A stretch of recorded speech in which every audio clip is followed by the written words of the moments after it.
வணக்கம் கண்ணன். ரெண்டு விஷயம் கண்ணன். அதாவது லா அண்ட் ஆர்டர் விவகாரம் தொடர்பாக கவர்னர் கடந்த காலங்களில் உரையை படிக்காமல் சென்றதற்கான காரணம் மாநிலத்தினுடைய சட்டம் ஒழுங்கு கட்டுக்கோப்பாக இருக்கிறது என்று வார்த்தைகள் பதிவிடப்பட்டிருக்கிறது.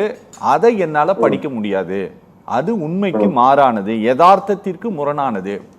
இரண்டாவது, போதைப் பொருள் ஒழிப்பில் இந்த அரசு கடுமையான நடவடிக்கை எடுத்து வருகிறது அப்படின்ட்டு கடந்த காலத்தில் குறிப்பிடப்பட்டிருந்த வார்த்தை உண்மைக்கு மாறானது, முரணானது, பொய்யானது, சரியில்லாதது அப்படிங்கிறதுனால புறக்கணித்து விட்டு சென்றார். இதுக்காக 3 பக்கம் 4 பக்கம் அறிக்கையெல்லாம் அப்போதைய ஆளுநர் திரு RN ரவி குறிப்பிட்டார்.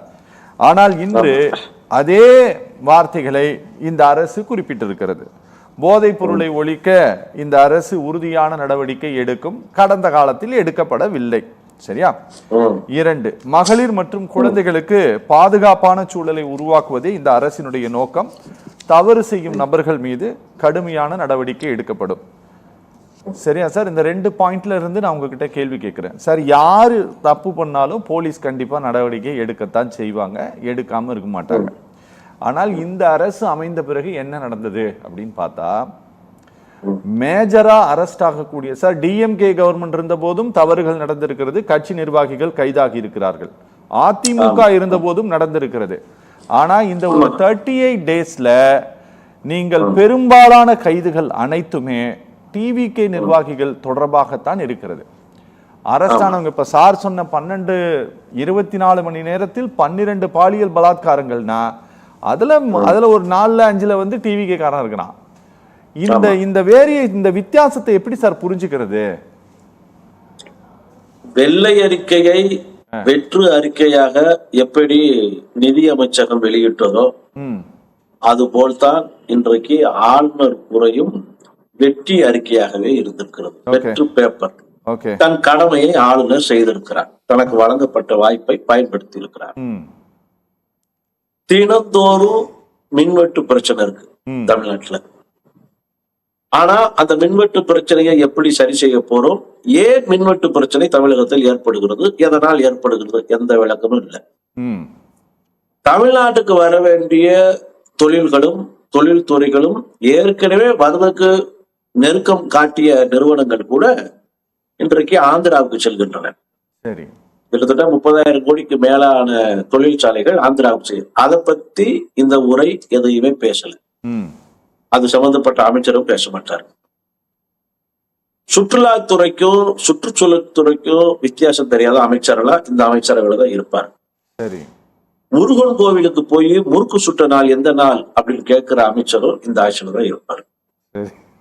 ஏற்கனவே துறைமுக நகரமாக இருக்கிற தூத்துக்குடிய இனித்தே நாங்க துறைமுக நகரமாகவே மாற்ற போறோம் அப்படின்னு அறிக்கை விடுற அமைச்சரும் இந்த ஆட்சியில தான் இருப்பார். இதெல்லாம் விட உச்சபட்சமா டெல்லிக்கு போய் பிரதமர் மோடியை சந்திச்சு தமிழ்தாய் வாழ்த்து நாங்கள் அசெம்பிளியில பாடுவதற்கு ஒரு வழிகாட்டு நெறிமுறையை கொடுங்க அப்படின்னு கேட்கக்கூடிய ஒரு முதலமைச்சர் இந்த ஆட்சியில தான் இருப்பார். அப்ப இந்த ஆட்சி எப்படி செயல்படுதுன்னா சினிமா ஷூட்டிங் பார்த்த மாதிரியே இருக்கு. ஏற்கனவே ஒரு ட்ரையல் பண்ணி இப்ப தலைமைச் செயலகத்துல ஒரு ஷூட்டிங் நடக்கு. முதல்வன் பட ஷூட்டிங்ல ஜான் ஆதவ் தயாரிப்புல புசி ஒயின்ஸ் பெருமையுடன் வழங்கும் மீண்டும் முதல்வன் படம் ஷூட்டிங்கே நடக்குது.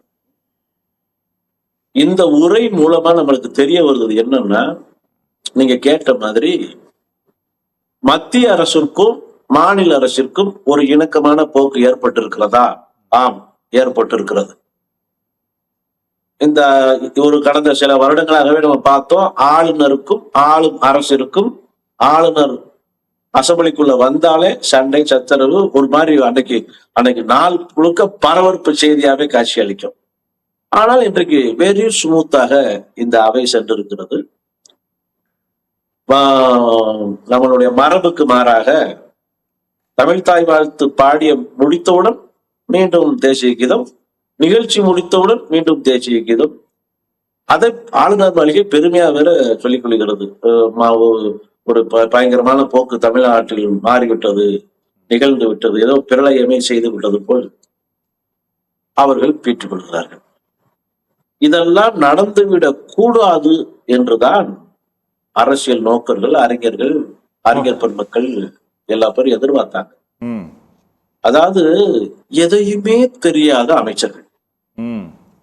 அவை மாண்பு என்றால் என்னன்னே தெரியாத மாண்புமிகு அமைச்சர்கள், மக்கள் சேவை என்றால் எதுவே தெரியாத மாண்புமிகு சட்டமன்ற உறுப்பினர்கள், ம்.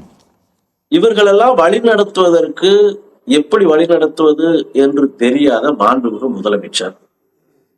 இவர்கள் இப்போ தமிழ்நாடு அரச ஒரு ட்ரையல் பண்ணி பாக்குறாங்க. ஒரு பயிற்சி களமாக தங்களுக்கு எடுத்துக்கொண்டது துன்பம், துரதிர்ஷ்டம், தமிழ்நாட்டுக்கு ஏற்பட்டிருக்கிற ஒரு பெரும் துயர். ஓகே. இது ஒரு பேரிழப்பு. என்ன ஆகும் அப்படின்னா, இந்த போக்கு என்ன ஆகும், நாளடைவுல என்ன ஆகும் அப்படின்னா, தமிழ்நாடு ஏற்கனவே வளர்ச்சி பாதையை நோக்கி 2ஆம் இடத்தை நோக்கி முன்னேறி விட்டது. முதல் இடத்திற்கு போட்டி போட்டது. தொழில் வளர்ச்சியில, இன்ஃப்ராஸ்ட்ரக்சர்ல, மெடிக்கல் கட்டமைப்புல, இப்படி பல விவசாய புரட்சியில, இப்படி பல விஷயங்கள்ல, கல்வியில, சுகாதாரத்துல, சமூக நீதியில, இப்படி எதை எடுத்துக்கொண்டாலும் தமிழகம் முன்னிலை வகித்தது, முதல் இடத்தை நோக்கி பயணித்தது. பல மாநிலங்களுக்கு தமிழகம் என்றால் வெளிநாடு போல் காட்சியளித்தது. ஓகே.